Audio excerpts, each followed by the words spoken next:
ఓం శ్రీ మాత్రే నమః. అందరికీ నమస్కారం అండి. ఈరోజు మనం మాట్లాడుకునేది ఏంటంటే శనికి సంబంధించిన ప్రాబ్లమ్స్ ఉన్నాయి, అంటే శని బాధలు ఉన్నాయి అనుకునే వాళ్ళు ఇప్పుడు నేను చెప్పినట్టు అందరు చేయండి. ఏం చేయాలంటే అష్టమ శని, సప్తమ శని, ఎలనాటి శని, గోచారంలో గాచారంలో శని అనుకూలంగా లేడు, సమస్యలు వస్తున్నాయి, శని బాధలు అనుకునే వాళ్ళు ఇప్పుడు నేను చెప్పినట్టు చేయండి, చాలా మంచి రిజల్ట్ వస్తుంది. శుక్రవారం రోజు మీరు తలస్నానం చేసి షాప్కి వెళ్ళండి. షాప్కి వెళ్ళి కొత్త చెప్పులు తీసుకొని రండి. బ్లాక్ కలర్ ఉండాలి, నలుపు కలర్ ఉండాలి. కొత్త చెప్పులు తీసుకొని వచ్చి శుక్రవారం ఇంట్లో పెట్టండి. ఇంట్లో పెట్టి పొద్దున మనం శనివారం రోజు తలస్నానం చేసి ఆ నల్ల చెప్పులు మనం వేసుకొని గుడికి వెళ్ళాలి. గుడికి వెళ్ళాలంటే ఏ గుడికి, ఏ గుడి అయినా పర్వాలేదు, శివాలయం కావచ్చు, ఏ ఆలయం అయినా కావచ్చు, అమ్మవారి ఏదైనా ఒక ఆలయం గుడికి వెళ్ళండి.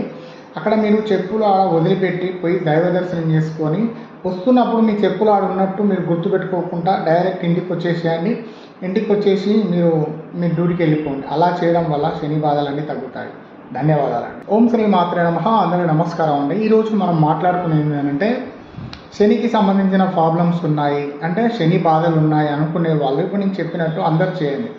ఏం చేయాలంటే అష్టమ శని, సప్తమ శని, ఎలనాటి శని, గోచారంలో గాచారంలో శని అనుకూలంగా లేడు, సమస్యలు వస్తున్నాయి, శని బాధలు అనుకునే వాళ్ళు ఇప్పుడు నేను చెప్పినట్టు చేయండి, చాలా మంచి రిజల్ట్ వస్తుంది.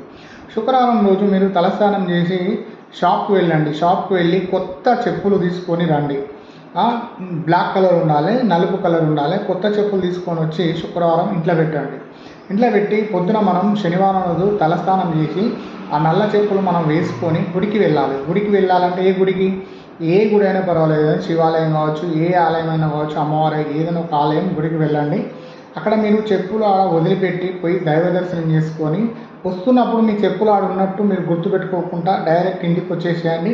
ఇంటికి వచ్చేసి మీరు మీ డ్యూటీకి వెళ్ళిపోండి. అలా చేయడం వల్ల శని బాధలన్నీ తగ్గుతాయి. ధన్యవాదాలండి.